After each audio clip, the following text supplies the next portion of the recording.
Actually, tonight I'm chatting to Tessa and Rohann Yeah. Rohann Smit. Yeah.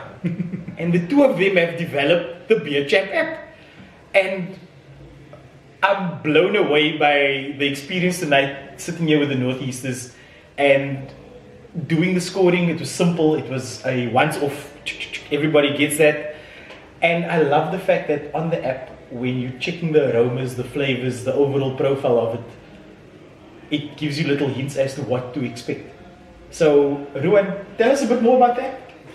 So that's one of my favorite little features, and she came up with that because I was like, I'm always opening up this extra app when we were doing beer competitions.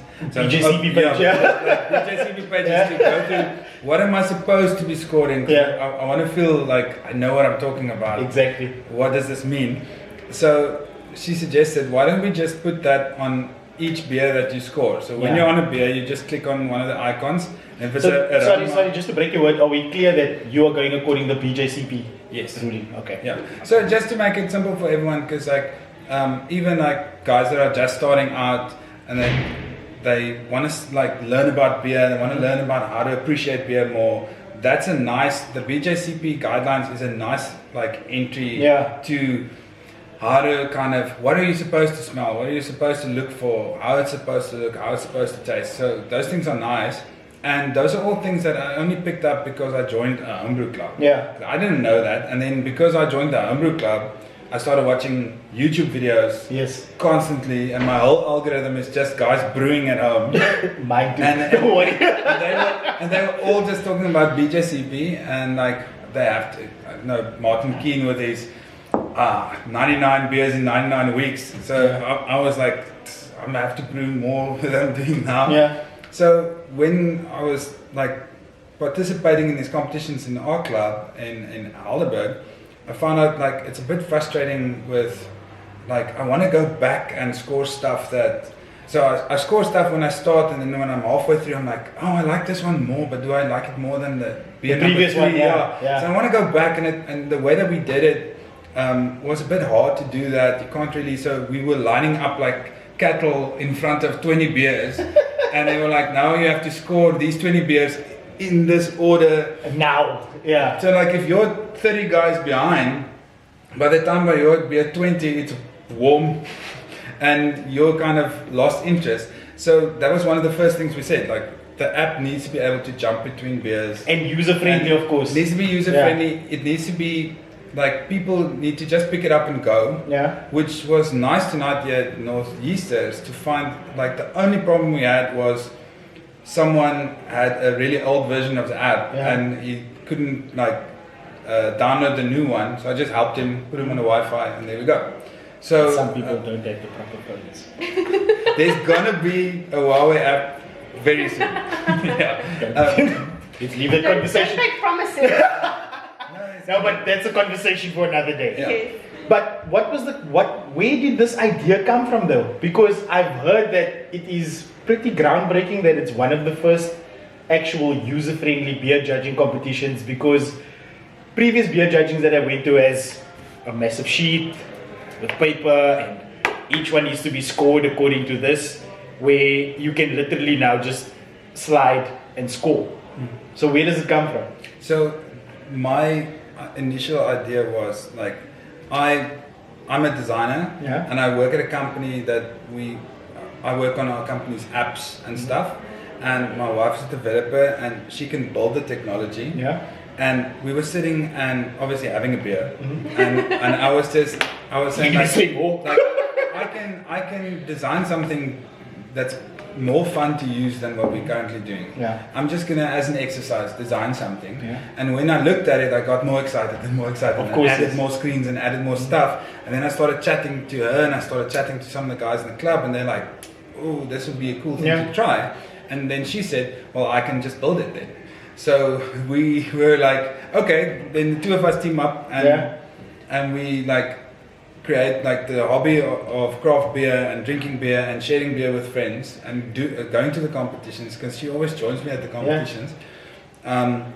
We take that and then we take you know, but for me at the end of the day, I see it as I mean, the app you can basically curate it to the people that are with you. For example, you can have friends over, and you can have a beer tasting competition and blind taste beers on the app. And when I experienced the app tonight, sitting with somebody that had the app, but we will discuss that.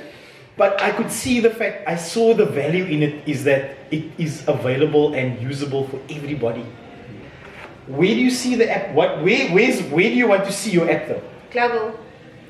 Everywhere. Global, everywhere. Well, there you have it. Tessa said it. Global. End of story. Fools and fans in a week. Yeah. That's the first. We're doing the People's Choice competition through Beerchamp app. Yeah. And say again. What is it? The People's Choice. The People's Choice we're going to do through the Beerchamp app. Yeah. So we're going to ask everyone at the festival if they want to vote for their favorite beer. Every club got some Harlequin hops, and they're going to brew at least one beer that has that hops in. And then those beers are getting entered on the app, and then we're going to ask everyone download the app, and then everyone tell us what you think, because that's the one thing we keep telling everyone, and that's why we were so glad they invited us tonight to come join them, so that we can get feedback from the guys. Yeah. And like, if they tell us like, listen, it'll be cool if we can do this. It'll be cool if we can do this. So we did a few of those little blind tastings at our place to get feedback from guys. Yeah. So like everyone bring a beer, enter it on the app. I'm not going to tell you how to do it. Just enter it on the app, and then we can have a tasting at my house, and the winner can take one of my Russian Imperial stouts on. Oh, it's a tough one. But at the end of the day, I found working with the app and also the feedback that I've seen today is that people are appreciative of the fact that it's paperless. Firstly, it is a simple app to work on. Even if you are a novice, you got no knowledge of beer. That little, you just point in the nose, point in the mouth, it pops up and it gives you your guideline. And I think that is simply exceptional. I think this app is something it could be a massive game changer, I think. And I'm so glad that I got to talk to you guys. Yes, sir. Thank you. And I want everybody to be part of this app, because I think it's a great, not only for little competitions at home, but for people to develop themselves and learn more about beer. Yes. I think it's a very simple app, and that's it. One of the things that I felt a lot about the homebrew community is that the people are there to brew better beers. Yes. And they don't always get the correct feedback. So we want to have the app in such a place that people can get the correct feedback. Yeah. The other thing that was interesting for me about the app is how important accessibility is. So a lot of people set their phone text on a very large size, and then the app or normal apps become unusable. So we had to take that into account. Oh, you're geeking out on me now. Yes. I didn't know. No, but that's something I would have never thought of as well. Exactly, yeah. We were like, obviously, I set my to the default. The normal setting of But then a lot of 10 Arial or something. A lot of people set it big, and we had to go back and go look at what breaks if you put it on extra large. Yeah. Yeah. So when did you guys actually launch the app? We did the first competition, a month ago? Yeah, in Feb. So I think at the beginning of this year. I think, Yeah. So that's fantastic. We've been working on it for about a year now. So ideally 2024 is the year that you guys have launched. Yes. Yeah. So our big. How long did development take? So a bit touch and go, because I was working, so I did it in my free time mostly. And then in October last year, I quit and I started my own business. So then I worked full time on the Beerchamp app. Wow. Yes. I just want to say, Rohann, Tessa, I wish you guys all the best, and I hope that people will download the app. It's available on Google Play And iOS. iOS. And hopefully soon on Huawei. Okay, that's what he said. But to all of you, thanks for watching, and I promise you, Beerchamp is something that you want to download. It is so user friendly. It is something that everybody can use, everybody can enjoy. It makes for a fun night out, boys' night. Everybody wanting to experience Beerchamp. Anyway, to all of you, stay happy. Peace.